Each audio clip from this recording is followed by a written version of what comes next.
Welcome back to our virtual convention here at Golden State Association of Christian Schools. I'm Dr. David Brock, the president of the association, and with me is another Dr. Brock and my father. And so Dad was part of the starting of GSACs, and all of that began that we get to build on today. And he's got some things that he wants to challenge us with, but probably something that some people may not know is that before you started Ironwood, the Christian camp that you've invested the last 47 years of your life into, that you are actually a teacher, and your degree is actually in education. Yeah, my degree is in secondary education, and so after college, I went to a Christian school here in California and taught the secondary classes, grades 7 through 12, in a variety of classes, mostly in the social studies areas, history, geography, economics, government, and some Bible. Yeah, I got lots of history lessons in life growing up. He definitely continued to use that. So, and then after you started Ironwood, 7 years later, then you actually started a Christian school right here, actually my kindergarten year. Yeah, that was a neat thing because, actually I got to the camp ministry from education, from the standpoint that about 3 years into teaching, our pastor asked me to consider also doing the youth group. And in doing the youth group, I got a real heart for the spiritual side of reaching young people for the Lord, and I had to plan and execute all the camps for the church. And as a result, I saw the effectiveness of the camp ministry. So God used that, I believe, to change the direction of my life just a little bit and lead me into the camp ministry. But from the very get-go in our camp ministry, we had an educational component in it. Mm-hmm. We were talking about starting a Christian boarding school or something like that, but we really wanted to have an educational component to the camp ministry as well, as a kind of a dual focus on that.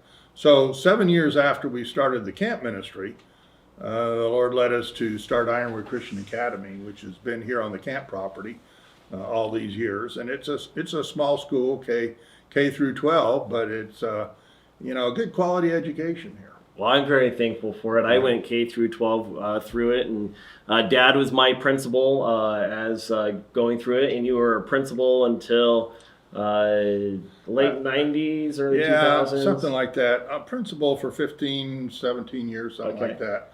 And then as the president of the corporation here, I always had a hand in it and what we were doing from the get-go. So one of the things I've appreciated about you, Dad, through all these years, and now even more as somebody who's in pastoral ministry and working with people and involved in ministry, is that you've always been very good at developing the why behind the what and developing a philosophy. I know as we come to today, you want to share some philosophy with us to help lay some foundation stuff. Why don't you share with us some of what's your burden today? Well, I think that the title of our session is kind of a philosophy discussion in Loco Parentis. And those are Latin words that means teaching in the place of the parents. But some people take that in the wrong way, in the sense that we eliminate the parents from the formula, but that's not what it means.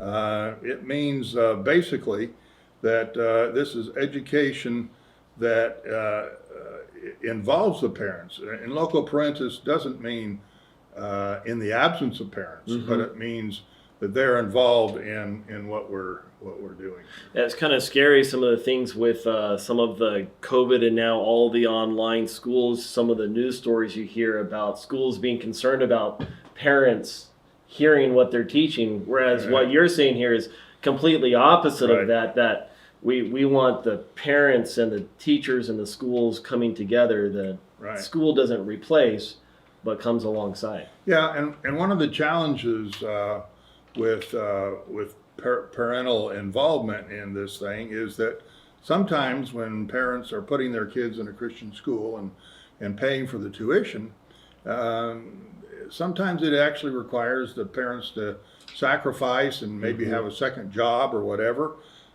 Sometimes there's a single parent that puts their kids in the school, or even sometimes it's the grandparents that are raising the children. And so there's a lot of pressures on parents today that kind of, you got busy work schedules, long commutes, and all that kind of stuff. So for whatever reasons, parents sometimes feel that once they've put their kid in a Christian school, pay the tuition, they've done their part.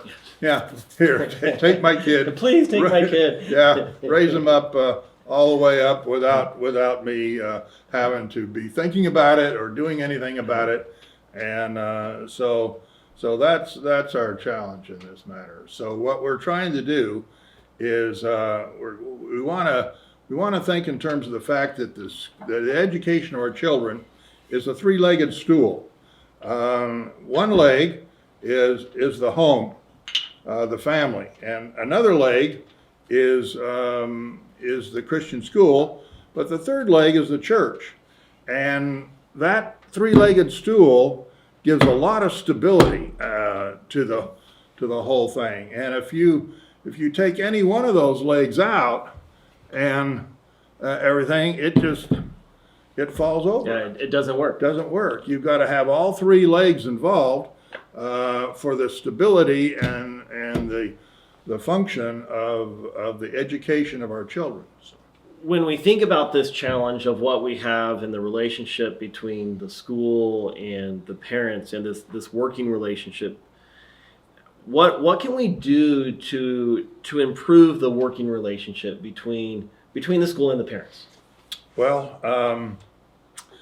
I think that the first thing we need to do, and maybe I'm coming at this from my leadership role, my management of the camp ministry over the years, and learning leadership and that kind of a thing. But I always want to kind of boil it down to some easily remembered situations. So you're telling me you're going to give me another one of your lists? Yeah. I can't tell you how many different lists I have. I was cleaning out my office the other day and found a list from 20 years ago that Dad gave me. So what's your list, Dad? All right. The first thing we got to do is that we have to identify the challenge and figure out exactly what our problem is. And so that's our first thing right here.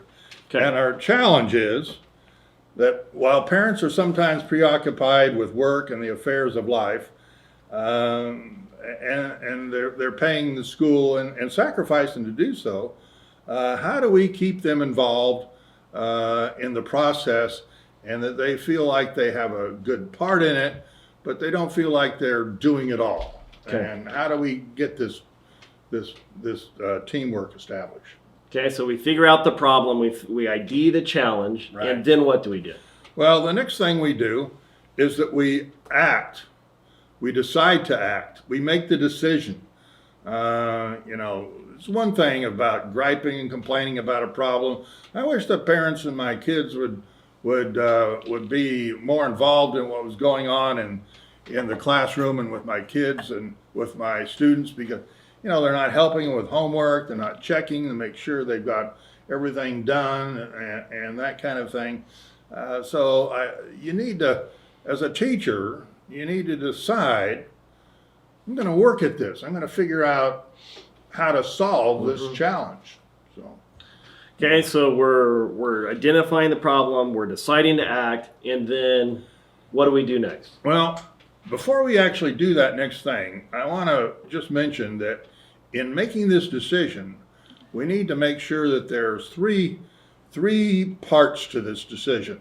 First of all, okay, we need to make sure that we're understanding the parent's viewpoint, that we're understanding where they're coming from and what the challenge that is that they are dealing with in their busy life. Their busy life, they're sacrificing.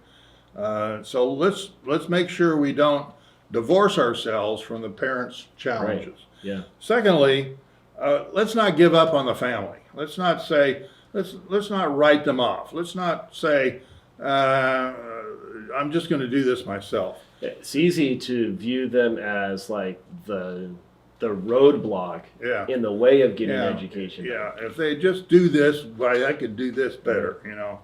And the third thing is that we need to do whatever we can to solve this situation from our side of the equation.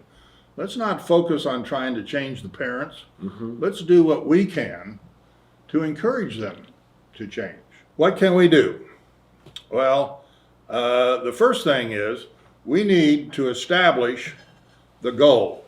And we need to make sure that we actually identify this goal, and it needs to be clear of what we're trying to do. So this is our goal here in our session today as we're talking about this, is that our goal is going to be to create a teamwork between the parents and the teachers for the benefit of their students. So it's bringing them together, Yeah. functioning as a team, Right. and not opposing people, Right. but Right. together. So now that means that we have to have a plan in order to do that. We have the goal. Now we have to come up with a plan. How in the world are we going to accomplish our goal? And that's the next step, is to create a plan. And so talking about the plan is kind of the bulk of our session today, of coming up with a plan for us of how to accomplish our goal. So what does this plan look like? What are the different aspects? I know we got our different sides to the stool. So how do we get all three working together? Well, the first thing is, I think it's from the school standpoint, is the administrative side.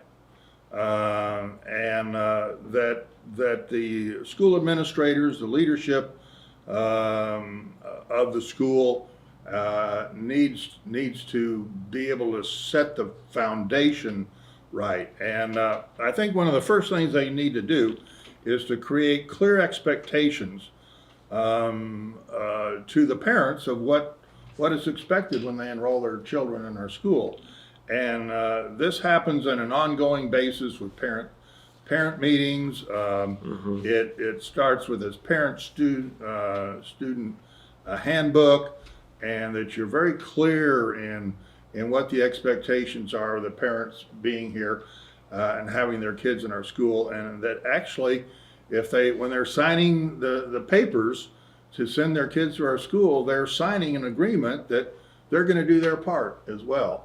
So you start with the beginning when you're actually talking to a prospective parent about enrolling in the school. And the key on this thing that everybody needs to really understand is that what we're doing here when we're creating this teamwork, we're actually growing a culture. Okay. A culture within a ministry. This is how we do things. And it's important for us to remember that cultures are not created. You don't say, all right, here's our culture. 1, 2, 3, 4, 5, 6. I wish we could just do the list. Yeah, if we could just do the list and walk away and say, boy, I'm done. I've done my work for the next 20 years. It's almost like sometimes people think that if I wrote a mission statement or I wrote down values that I've created culture, but writing it doesn't create it. You got to grow it. And growth takes time. And growth means continual, minuscule changes.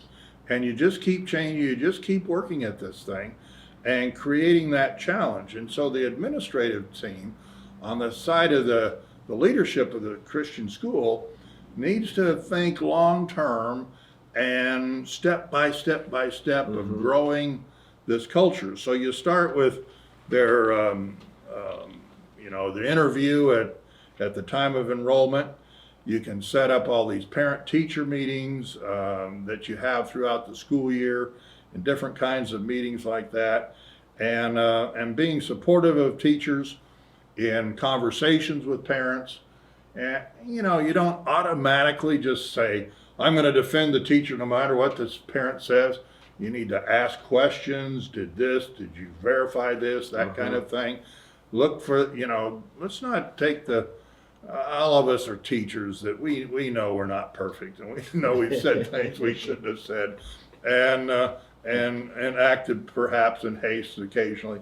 So let's be honest, let's be sincere, let's be humble, but let's not just roll over as administrators when somebody comes and complains about a teacher. Let's make sure that we are supportive of them, and we're looking for the truth. We're looking for how the teachers can improve. We're looking how the parents can improve, and the administrator kind of works as the referee in getting a good balance there. So that's the school side of things. The other side of the thing is the church. Most of our Christian schools are connected to a church, and the school is part of a church ministry. And I do believe that in the church, that the leadership of the church needs to be creating, the pastor from the pulpit, the Sunday school lessons, and those kinds of things.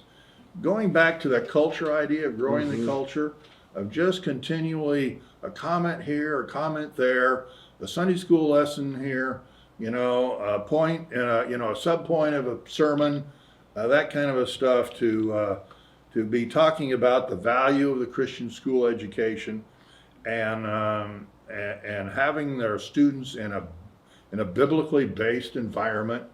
You just look at education today. I was involved in the Christian school movement back when it first really popped, and when we started having Christian schools starting every other day.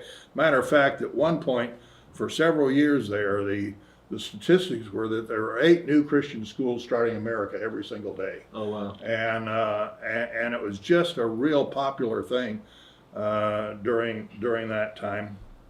And our biggest problem was we didn't have enough schoolrooms for everybody. I remember teaching one time in the church auditorium where they'd moved all the big seats out from the church and divided it with portable dividers into 4. And we had 4 classrooms going on at one time in the auditorium, and talking over the other teacher and that kind of thing. And I even had one teacher throw an eraser at me because I was talking too loud. So those were different days. But it really was about saying we want to transfer our values from one generation to another generation. Right. So we're willing to be inconvenienced in order to accomplish that. And the church has to teach its people the necessity of that, and education is a big part of that. Yeah, there's no doubt that having students in our church buildings is messy. The offices are louder than normal. Yeah. The parents come in, the students come in, there's noise. The pastor's been used to having a quiet study and all that kind of stuff. Now there's noise and everything. But you got to remember that our ministry is people. Yeah. And people are messy, and people are noisy, and people wear things out. And the fact that our carpets are worn out because the students are going up and down the aisles means that we've got a lot of ministry going on. It doesn't mean that the kids are tearing our place up. It means we got ministry happening. And so keeping in mind that when we first started Christian schools in America, when we really boomed, like I mentioned, the problems that we were seeing was that you couldn't pray in school. Right. You couldn't take your Bible to school. Now in our schools, we're teaching all kinds of issues that deal with morality and gender and even opposed to God. They're taking out foundations of our American history. Yeah. And they're definitely transferring values. Oh, they're transferring values big time.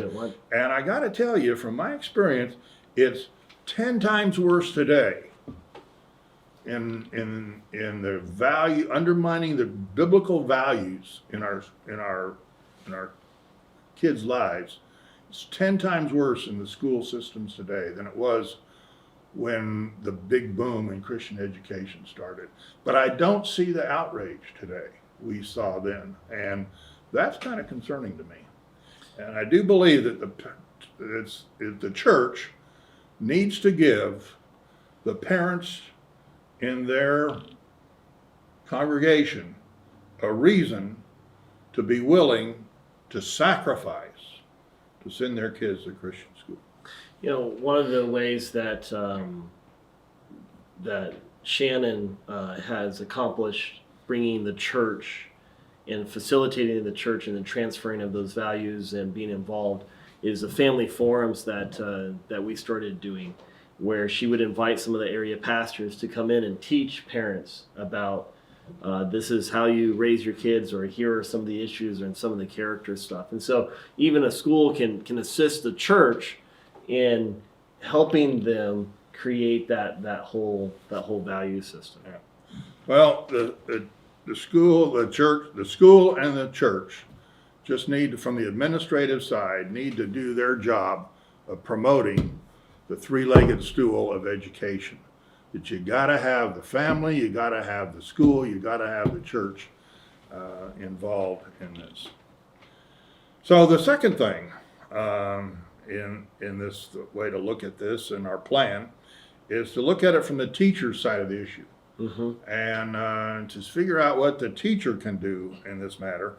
And since we're talking mostly to teachers, we want to kind of zero in on this a little bit today, and to realize that the first thing a teacher needs to be faithful in doing is praying for their students. Just really constantly in prayer for them, and praying and thanking the Lord for the opportunity to be an influence in their life and to be able to impact them for eternity. And then the teachers need to be working for that teachable moment, you know, of thinking in terms of keeping your eyes open for that teachable moment in the classroom when all of a sudden, boom, they want to learn. And all of us who've taught for any time at all have experienced the joy of that teachable moment when the questions are there, you can see their eyes and their brain working. They're figuring it out. Yeah, they're with you and that kind of a thing. And so I like the verse in Philippians 4:9 where Paul was saying to the Philippians there, the things that you've learned and received and heard and seen in me do. Mm-hmm. We all define education as a change of behavior. You know, it's not just learning facts, it's learning facts so you change their behavior. The illustration I always use is that, you know, when a kid's learned the multiplication table, when you tell them how many squares on this checkerboard board, and if they go and count every one of them, you know they've learned how to add. But if they do this and count this way and multiply, you know, now they've learned the multiplication, they've changed their behavior. So education is a change of behavior. And how do you do that? Well, the behavior is the do part of that verse. The things that you've learned and received and heard and seen in me do, that's a change of behavior. Now, in order to get there, you go backwards on this thing. The seeing. You've seen an example. Then you've heard what I've said. Then you mentally received it, and then you learned it. And as you learned it, you changed your behavior. And so the teacher needs to be looking for that and to be doing their part in developing and the teaching of that. So then character is an important part in education. And let's make sure that we understand that it is good for us to impart knowledge, but the right use of knowledge is wisdom. Yeah. And developing that character is an important thing. So I know as a parent with my parent hat on that I am so thankful when a teacher takes the time with one of my kids to use the opportunity of learning facts or how they interact or how they keep track of stuff or previous failure and how to correct to really address those character things, because that's what's going to keep with them right for the rest of their life. Right. So one of the things that in my life was a life changer for me, and actually may be one of the reasons I got into education, was that my grandparents came over from Sweden, and in the 1880s and 90s, and and my grandmother was something of a not, she wasn't a teacher in the classroom, but she was always teaching. She taught ladies Sunday school classes for years and years and years, and her Bible was worn and worn out, and she was quite a teacher. And I was looking through a bookcase at their home while I was teaching in my first few years, and noticed that they had a book. She had a book on their bookshelf entitled "The Seven Laws of Teaching" by John Milton Gregory. And it was a book that was actually printed in the 1890s, and it was written in the 1870s. Okay. And John Milton Gregory wrote this book entitled "The Seven Laws of Teaching," which Charles Walker and I talked about for quite a while. The old book of the Seven Laws of Teaching, and I said, I have a copy of that first edition, and we got talking about it, and he did some research and found it, and they actually ended up reprinting the original book, and they've done some work at changing some of the vocabulary to fit today, and that kind of stuff. But I think that this is I still think this is one of the best books on teaching that I have ever come across. And take the 7 laws of teaching, and I'm not going to read you the table of contents or anything, but my point is that if you're going to teach and you're going to be a teacher, you have got to keep working on your side of the equation as to how I can be a better teacher. Yeah. Start studying the science and art of pedagogy. Just really learn what it is all about and the skills in this thing. And I think this is a good place to start, the 7 laws of teaching. Also, the thing that a teacher can do in the classroom is to make sure that they understand that the children in the classroom are not all the same. They have different learning preferences and styles. And I was trying to find a good book on this, and I couldn't.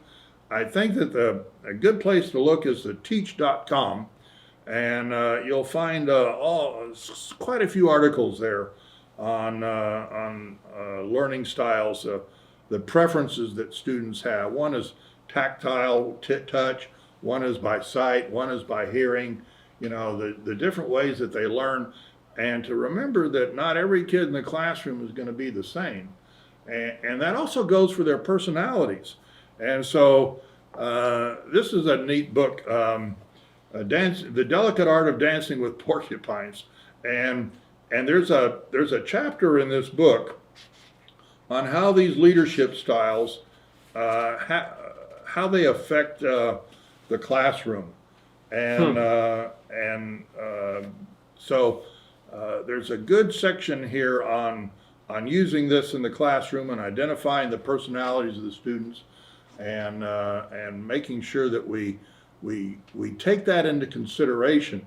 The goal in personality study is not to change personality, but it's to help people understand and minimize the weaknesses of a personality and maximize the strengths of a personality. That's what I love about this book, is that it really is not just saying, are you an expressive, but how do you interact with that? Right. I think my first introduction to this was when Mom was reading it, and when I was a teenager, and she's like, "Oh, David, this describes you," and she read this thing, and it's like, "Oh yeah, that's me." Yeah, my first introduction to personalities was with our son Daniel. I believe understanding this probably saved his life. I mean, and it was a book by Beverly LaHaye on personality of a child, and it was an interesting thing for us to get that, and to see that he had a little bit different personality than we did. Because you have to work with each person differently. Yeah, that's the case. And then the other book I would like to recommend is The Situational Leader. And this is an older book, and you can pick it up used and stuff like that pretty expensively if you want to. But it really looks at leadership and just think in terms of teacher as a leader and identifying where people are and how you need to treat them in each stage of their personal growth in life. That's a good book as well. This whole concept of situational leadership, which is not ethical situational ethics, but situational leadership, Right. really transformed my whole leadership early on in my ministry. So one of the things now in our plan is that we looked at the administration side, and we've looked at the pastor and the church side. We've looked at the teacher saying, okay, I'm going to improve on how I'm going to do things. Now, the second thing in our with the teacher is that they need to work at building an atmosphere of teamwork between the parent and the teacher, and working with that parent to build that. And I think one of the first things they need to do is to make sure that they're communicating for understanding, not for agreement. You need to ask questions of that parent to get them so that you understand their side, and you want them to understand you, even if you don't agree, but you need to understand each other. So start off with the idea of I'm gonna try to figure out and understand where the parents are coming from, and then to think positively about parents and communicate to them an appreciation for them and the fact that they're sacrificing to put their kids in your school and they've trusted you with them. And then you need to show and demonstrate a love for their kids. I mean, I have found over the years that if I was convinced that a teacher loved my child, that was the thing that made me overlook some issues. Oh yeah. And that kind of a thing. If I know that they've got my child's. Yeah, and with that parent hat on again on this point, Right. is that even changes for the parent in the discussion with the child at home. Right. When you know that the Right. teacher loves your kid. Yep. And then I think that the teacher can set some goals. We have goals on our list up here, but if you identify that you need to improve this thing, so set some goals of what you're going to do, and try to help the parents understand your goal in teaching. That that education is a process. And remember the old leadership saying, no product without the process. Well, be thinking in terms of the fact that the product is the education of the child, and that there's a process involved. And so doing homework on time, doing it right, doing it neat, keeping at it, a little bit here, a little bit there. This is a long process, but we've often had parents come and want to enroll their kids in our school because they see our product, the way the kids are done. But when we start talking about the process, we couldn't do that. That's too much. That's too much. And they want the product, but they don't want the process. Well, you're not going to get the product without the process. And so make sure that you are dealing with that properly. And then don't give up on the parent, even though there might be some challenges. Remember that Satan is our enemy. He's gonna try to mess things up any way he can, and gonna split the home, gonna split the difference between parents and teachers, and gonna create problems. Just don't let Satan win in this matter. Because many times a teacher is coming alongside in that not giving up on the parent is that they're not only discipling the student, but sometimes you're actually discipling the parent to help them to learn, to grow, because you know that they're the big influencer on the child, Right. and you're trying to help them to be able to do that, and you keep investing in that family as a family unit. Yeah, and just remember that that the parent is the primary influencer of that child, not you, not the teacher, but the parent. And then on a practical note, a couple things, you can ask questions of the teachers, of the parents, Find out what their work schedule is. When are they at home? And then also ask the question, what's your preferred mode of communication? Would you rather I just send you a text or an email or a phone call or face to face or whatever? Mm-hmm. But to make sure that we are that you're communicating with them, not the way you want to communicate, but the way they want to communicate. Goes back to that situational leader, that's right. Even with the parents, you're right. changing how you lead based upon where that person is. Yeah. So, and then remember that the more involved the parents are, the better the student will do. And if you just remember that, what you're looking for is another voice saying the same thing, and all of a sudden the three-legged stool starts to work. So we've looked at the teacher side of it to keep improving. We've looked at the teacher's goal to figure out a way to create a plan to improve the teamwork between the parent and the teacher. But now we can also look at the teacher's necessity to spend some effort and time to develop a student-teacher relationship, to have a good relationship with that student. You know, if the student goes home talking about their day in the classroom and the teacher in a positive way, it makes a big difference when the parent calls. When the teacher calls the parent about an issue or a challenge, to know that my kid's been having a good time in the classroom, not necessarily fun and just laughing and so forth, but that they appreciate the teacher and come home with some good stories on that. Remember this, children have a big thirst for learning. Especially when they're young, they just want to soak it all up. And my daughter just started kindergarten, and Saturday comes along, and she's like, "There's no school today. Why can't I go to school?"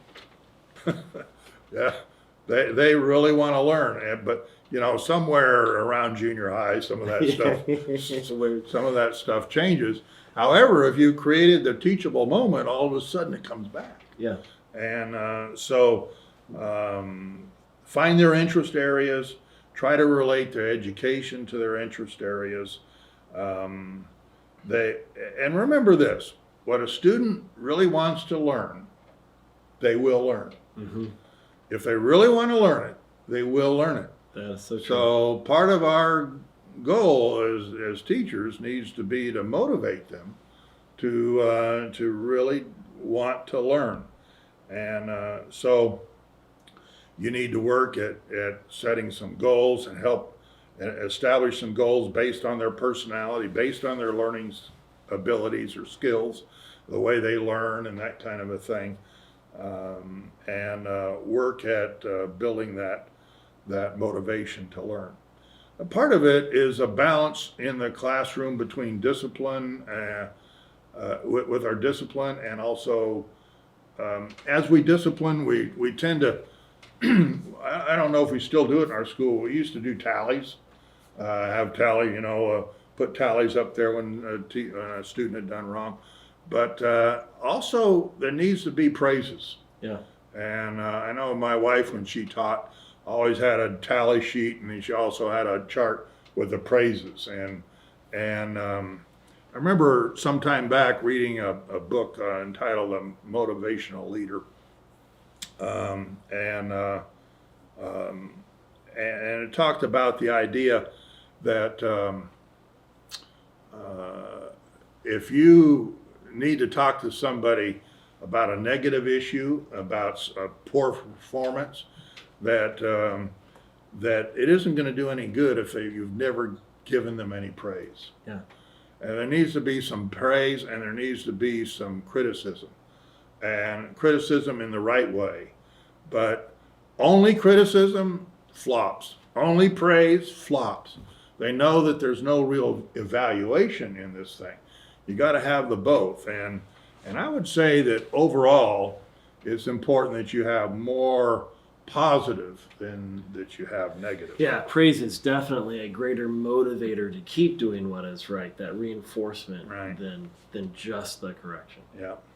Another thing that we can do in the classroom is to establish what we call cairns of progress, or landmarks, milestones, you might say, for the student in the classroom this year. So you've got the student for 9 months, and this is what we want to happen in 9 months. So let's start figuring out some ways that we can measure progress and recognize those steps of progress as we go. And doing that encourages that student to learn more. And so set those cairns of progress out there. And then take time to talk to them. Just talk to them about whatever, in their life. Remember, kids spell love Time. And if you spend time with them, they're considering that you love them. Another practical thing is to zero in on some of the uncool kids. The kids who, aren't as popular and that kind of a thing. And don't ignore them because the students are ignoring them. Just pull those kids, the inners of parts of their kids out. Find out what they're good at, what they like. Give them a pathway to progress as well. And just be upbeat, be positive, become an enthusiastic teacher. If a student likes school, the teacher and the parent will be more likely to listen to each other. And so teachers just really need to work at improving this this whole aspect of their relationship with the teacher and their students. And the last thing that we need to look at is progress. And so progress is the fact is that none of us in our classroom are going to ever end up with a student who's completely educated. And we're never going to be saying, it's done, we're finished, and everything. Education of people is an ongoing process their entire life. I'm still learning. I'm still reading books and learning. And we just need to understand that it's important for us to be making progress, but not quitting, not giving up on a student, not giving up on the whole situation. So I think this is really neat when you look at this whole idea of the three-legged concept of the church, the school, and the parent. And then really, as we zeroed in on the parent and the teacher, that we go through this process of identifying the problem, of deciding to act, of, okay, what is our goal, and we're going to plan, and then we're just not going to stop. We're going to keep moving forward, that we bring that all together. Yep. And to be remembering that we're talking about working with eternal souls. Yeah. And that eternity hangs in the balance in this matter. When I was growing up, my mom put a plaque on the wall of our house that says, only one life will soon be passed. Only what's done for Christ will last. And as I grew up, I'm pretty sure my mom kept moving that up so that as I walked in the door, it was right in front of my nose, and I read it every time. And when I was in Sunday school, my Sunday school teacher taught me that the greatest use of a life is to spend it on something that outlasts it. And when I was in a Christian college, I heard that a person needs to think in terms of eternity. And the three-legged stool was challenging me, the home and the church and the school. And it made a difference in my life to change and be thinking about eternity. And that's what we want to do with our kids in the classroom, is to remember this is an eternal goal.